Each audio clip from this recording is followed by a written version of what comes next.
Chapter 11. Now faith is the substance of things hoped for, the evidence of things not seen. For by it the elders obtained a good testimony. By faith we understand that the worlds were framed by the word of God, so that the things which are seen were not made of things which are visible.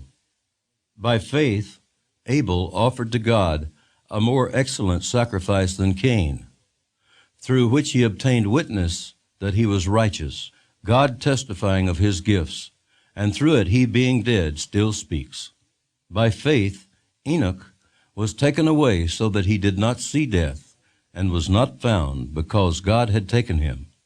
For before he was taken, he had this testimony, that he pleased God. But without faith it is impossible to please him. For he who comes to God must believe that he is, and that he is a rewarder of those who diligently seek him.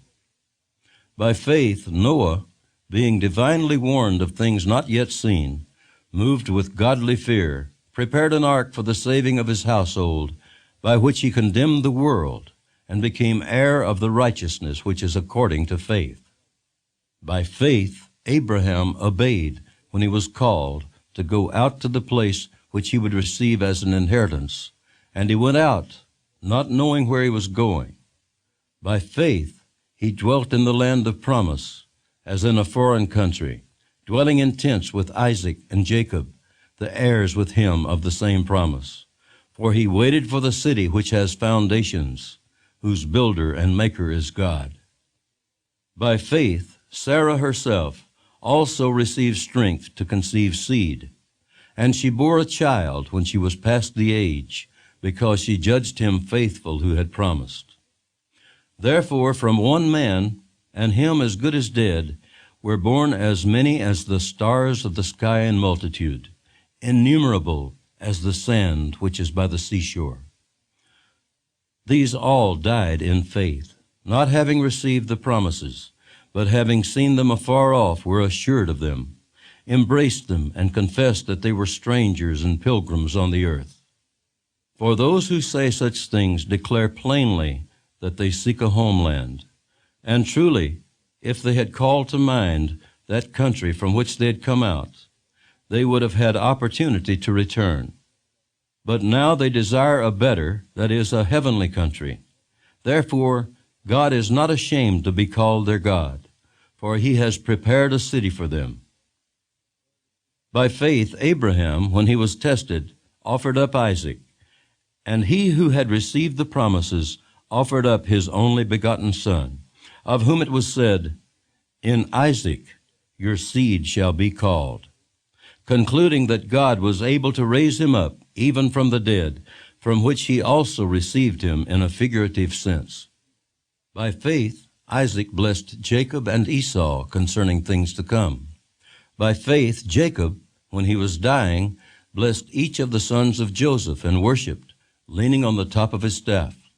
By faith Joseph, when he was dying, made mention of the departure of the children of Israel, and gave instructions concerning his bones.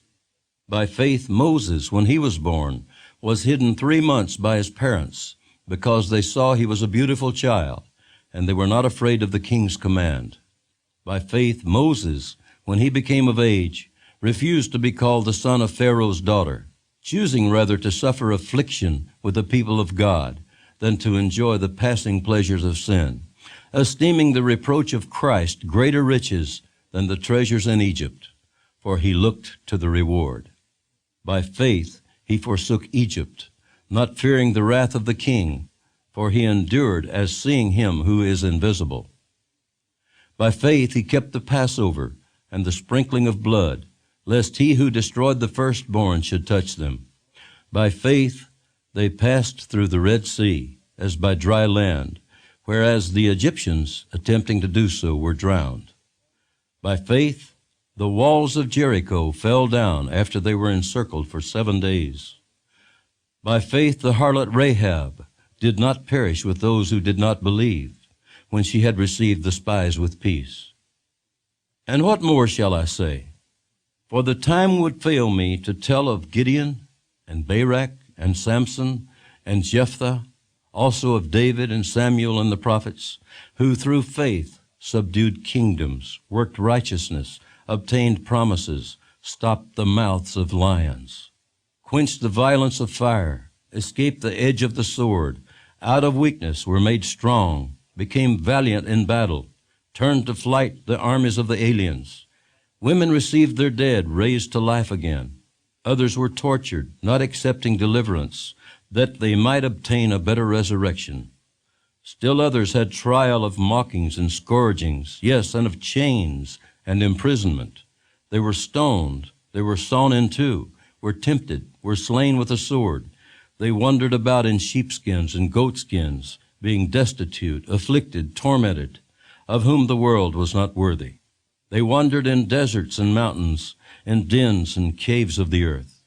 And all these, having obtained a good testimony through faith, did not receive the promise, God having provided something better for us, that they should not be made perfect apart from us.